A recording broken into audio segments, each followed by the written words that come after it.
Assalamualaikum warahmatullahi wabarakatuh. Perkenalkan, nama saya Rahmawati Kantu, saya dari kelas pendidikan kimia B. Di sini saya akan menjelaskan proses Bayer dan Hall-Héroult dari produksi aluminium. Yang pertama adalah proses Bayer. Proses Bayer merupakan proses pemurnian biji bauksit untuk memperoleh aluminium oksida atau alumina.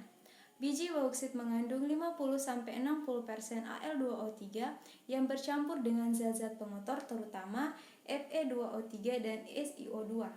Untuk memisahkan Al2O3 dari zat-zat yang tidak dikehendaki, kita memanfaatkan sifat amfoter dari Al2O3.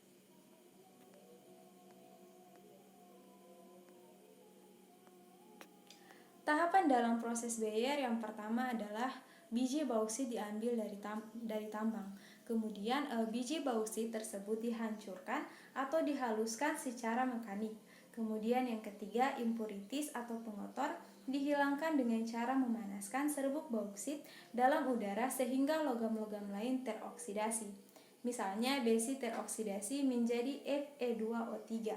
Kemudian, serbuk biji yang telah dipanaskan direaksikan dengan soda kaustik atau larutan natrium hidroksida NaOH pekat dan diproses di pabrik penggilingan untuk menghasilkan lumpur suspensi berair yang mengandung partikel-partikel biji yang sangat halus.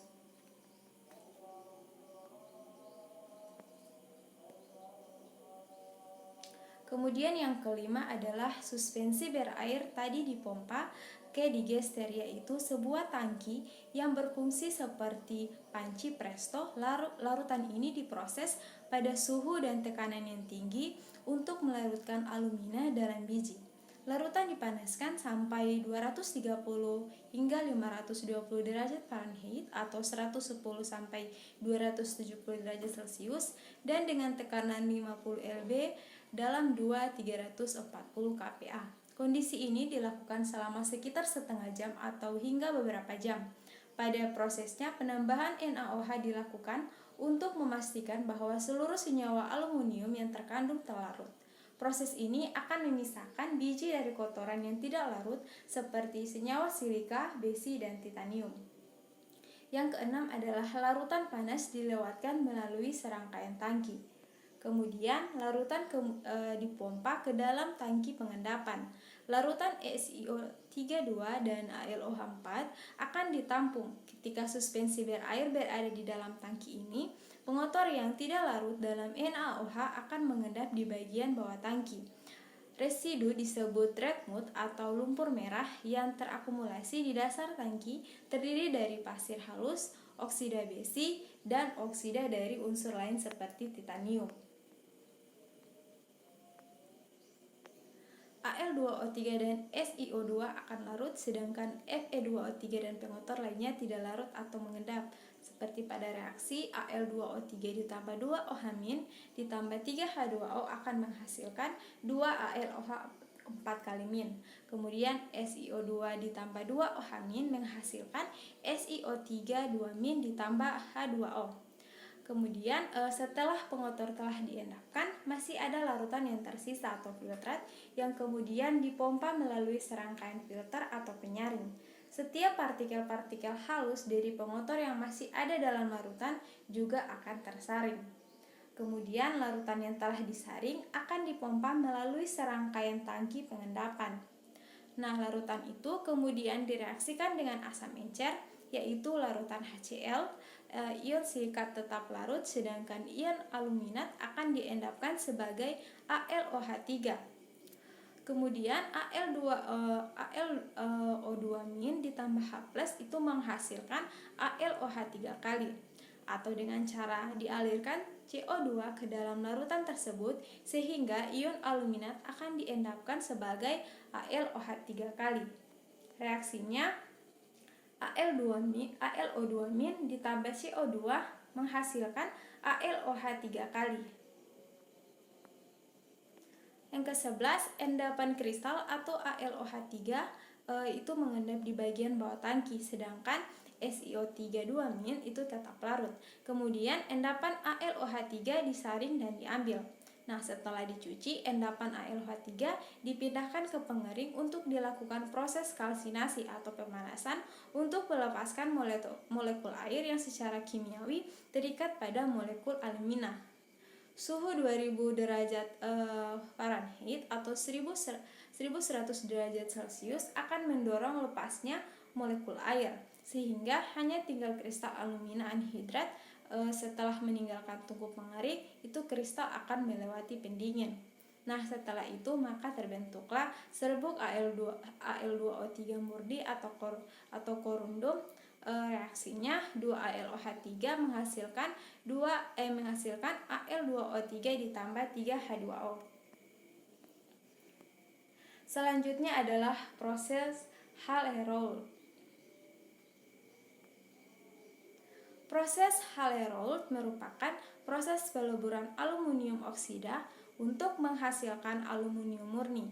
Setelah diperoleh Al2O3 murni, maka proses selanjutnya adalah elektrolisis leburan Al2O3. Pada elektrolisis ini, Al2O3 itu dicampur dengan CaF2 dan 2-8% kriolit yang berfungsi untuk menurunkan titik lebur Al2O3 atau titik lebur Al2O3 murni mencapai 2000 derajat Celcius. Campuran tersebut akan melebur pada suhu antara 850 sampai 950 derajat Celcius. Anoda dan katodanya itu terbuat dari grafit. Dari grafit, reaksi yang terjadi sebagai berikut. Al2O3 menghasilkan 2Al3+ ditambah 3O2-. Anodanya yaitu 3O2- menghasilkan 3/2O2 ditambah 6 elektron. Kemudian katoda 2Al3+ ditambah 6 elektron menghasilkan 2Al. Kemudian reaksi selnya 2Al3+ ditambah 3O2- menghasilkan 2Al ditambah 3/2O2.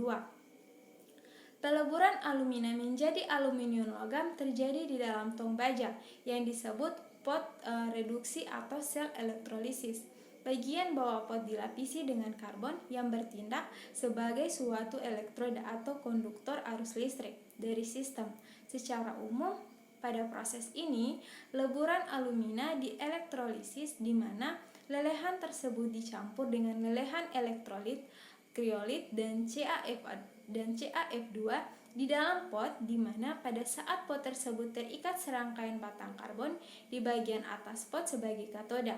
Karbon anoda berada di bagian bawah pot sebagai lapisan pot dengan aliran arus kuat 5-10 volt antara anoda dan katodanya. Proses elektrolisis terjadi, tetapi arus listrik dapat diperbesar sesuai keperluan, seperti dalam keperluan industri. Alumina mengalami pemutusan ikatan akibat elektrolisis. Lelehan aluminium akan menuju ke bawah pot yang secara berkala akan ditampung menuju cetakan berbentuk silinder atau lempengan. Masing-masing pot dapat menghasilkan 66.000 sampai 110.000 ton aluminium per tahun. Secara umum, 4 ton bauksit akan menghasilkan 2 ton alumina yang nantinya akan menghasilkan 1 ton aluminium. Selanjutnya, tahapan proses Hall-Héroult. Yang pertama, di dalam pot reduksi atau sel elektrolisis, kristal alumina dilarutkan dalam pelarut lelehan kriolit cair dan CaF2 pada suhu 1760 sampai 1780 derajat F atau 960 sampai 970 derajat Celcius. Untuk membentuk suatu larutan elektrolit yang akan menghantarkan listrik dari batang karbon atau katoda menuju lapisan karbon anoda. Yang kedua, sebuah arus searah 5-10 volt dan 100.000 sampai 230.000 ampere dilewatkan melalui larutan. Reaksi yang dihasilkan akan memecah ikatan antar aluminium dan atom oksigen dalam molekul alumina. Oksigen yang dilepaskan itu tertarik ke batang karbon di mana ia membentuk karbon dioksida. Atom-atom aluminium dibebaskan dan mengendap di bagian bawah pot sebagai logam cair. Kemudian proses seleburan dilanjutkan dengan penambahan alumina pada larutan kriolit untuk menggantikan senyawa yang terdekomposisi. Arus listrik konstan tetap dialirkan. Panas yang berasal dari aliran listrik menjaga agar isi pot tetap berada pada keadaan cair. Kemudian lelehan aluminium murni terkumpul di bawah pot. Selanjutnya, lelehan yang sudah terkumpul ini dipindahkan ke tungku penyimpanan dan kemudian dituangkan ke dalam cetakan sebagai batangan atau lempengan. Selanjutnya, ketika logam diisi ke dalam cetakan, bagian luar cetakan didinginkan dengan air yang menyebabkan aluminium menjadi padat. Ketujuh, logam murni yang padat itu dapat dibentuk dengan penggergajian sesuai dengan kebutuhan. Dengan proses Haller-Rault ini, aluminium diproduksi secara massal dan murah. Terima kasih. Sekian penjelasan dari saya. Mohon maaf apabila ada salah-salah kata.